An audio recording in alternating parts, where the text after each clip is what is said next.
जो देश में चल रहा है, जिस तरह से तनाव का माहौल और नफरत का माहौल बनाया जाता है, बनाया गया है, उसको मोहब्बत में बदलना है। आदरणीय राहुल गांधी जी का साफ कहना है कि नफरत के बाजार में मोहब्बत की दुकान खोलनी है। और जो के राजू साहब हैं, वो इसके मास्टर माने जाते हैं। वो दलितों पिछड़ों की आवाज हैं। लगातार उन्होंने उसके लीडरशिप डेवलपमेंट को लेकर के काम किया है, पूरे देश में किया है। अब तो सिर्फ उनको एक राज्य में करना है। तो हम समझते हैं वो बेहतर करके और जो सरकार के साथ समन्वय बना करके जो अंतिम पायदान पर बैठा कार्य करता है, उसको कैसे 20 सूत्री में ताकत दे, कैसे वहां के लोगों का काम जल्द से जल्द हो सके और पॉलिसी जो बनानी है उसको पॉलिसी बना करके लोगों को लाभ देने की बात होगी। हम समझते हैं कि जिस तरह का प्रभारी ने पॉलिसी नीति निर्धारण में उन्होंने एक अहम भूमिका यूपीए सरकार में निभाई हुई है, तो उसका अनुभव अच्छा रहेगा और झारखंड में भी पॉलिसी जो बनेगी उसमें उनका अहम योगदान होगा। झारखंड में पहले भी उन्होंने काम किया है और झारखंड से काफी ज्यादा जुड़ाव है उनका। अब चूंकि नए सिरे से आए हैं, प्रभारी के रूप में आए हैं, तो ऐसे में किन विषयों पर आप पहले चर्चा करना? देखिए, उनका काम आसान है, इसलिए कि वो पहले से जुड़े रहे हैं और कोई विषय नहीं है। विषय सीधा ये है कि संगठन को मजबूत करना है और जब संगठन मजबूत होगा तो गठबंधन भी मजबूत होगा। तो जिलों में वो घूमने वाले हैं, ऐसे में महिलाओं के लिए क्या कुछ खास? नहीं, बिल्कुल। देखिए, महिलाओं को तो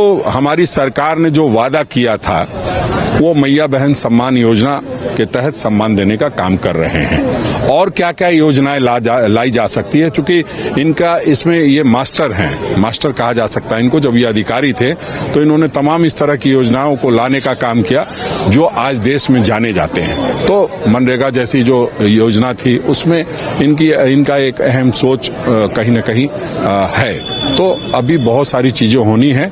महिलाओं से लेकर के जो पिछड़े दलित हैं उन सभी का ख्याल रखते हुए हम लोग संगठन को मजबूत करेंगे और सरकार में जब हैं तो अंतिम पायदान पर बैठे व्यक्ति को उसका लाभ देने का काम करेंगे। सवाल है आपसे कि आपने मैया योजना की बात कही, तो मैया योजना का जो अमाउंट है, राशि है, वो पहले ठीक मिल रहा था, लेकिन 2-3 महीने से वो बहुत ज्यादा डिले हो रहा है। कई गाँव में तो ऐसे है कि जिनको एक बार का भी लाभ नहीं मिला, तो ऐसे गाँव में क्या कुछ है? देखिए, केंद्र सरकार लगातार इस योजना को फेल कराना चाहती है और इसलिए जो हमारा 1,36,000 करोड़ रुपया है उसको नहीं दे करके कहीं न कहीं इस योजना को बाधित करना चाहती है।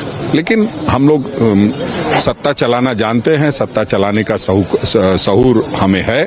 हम पूरा इंतजाम कर रहे हैं। हमारे वित्त मंत्री आदरणीय राधाकृष्ण किशोर जी लगातार इस पर चर्चा कर रहे हैं और राजस्व कैसे बढ़े और कैसे मैया बहनों को सम्मान मिले, कैसे वृद्धा विधवा पेंशन मिले और सारी चीजें कैसे दुरुस्त हो, उस पर काम होगा और उस पर हम लोग काम कर रहे हैं। किसी को चिंता करने की जरूरत नहीं है। बहुत लोग भ्रम फैलाएंगे, बहुत लोग अफवाह फैलाएंगे और जिन लोगों ने अफवाह फैला करके गणेश जी को दूध पिलाने का काम किया है वो तो कई तरह के अफवाह फैलाते रहते हैं, लेकिन हम समझते हैं हमारी सरकार ने जो वादा किया है उसको निभाएगी। बिल्कुल। देखिए, तो हमारे साथ कांग्रेस के पूर्व अध्यक्ष राजेश ठाकुर बातचीत कर रहे थे और इन्होंने बताया कि जिस तरीके से रांची में आगमन हुआ है नए प्रदेश प्रभारी के राजू का, उसके बाद लोगों में खुशी तो है ही, लेकिन कई बिंदुओं पर विशेष करके चर्चा भी की जाएगी। वही राजनीतिक दलों पर भी मुद्दों पर भी बातचीत की जाएगी और तमाम जो विषय जो पिछड़े जाति हो या फिर तमाम जो चीजें हो, दलित हो, ऐसे लोगों पे भी बातचीत की जाएगी और ऐसे मुद्दों पे भी बात की जाएगी। और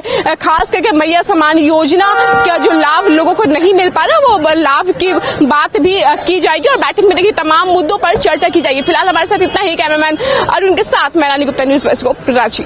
विश्व स्तरीय मेडिकल सुविधाओं से युक्त रांची का देवनिका हॉस्पिटल, जहां है neonatal ICU, burn intensive care unit, modular operation theatre, 24/7 emergency trauma service, multi disciplinary ICUs, emergency care, MRI, CT scan, advance cath lab, fully automated path lab, echo, ultrasound, ultra modular patient beds और pharmacy. Devnika hospital and research centre, किफायती दर पर विश्व स्तरीय इलाज, ancillary चौक, Tupudana industrial area, Ranchi.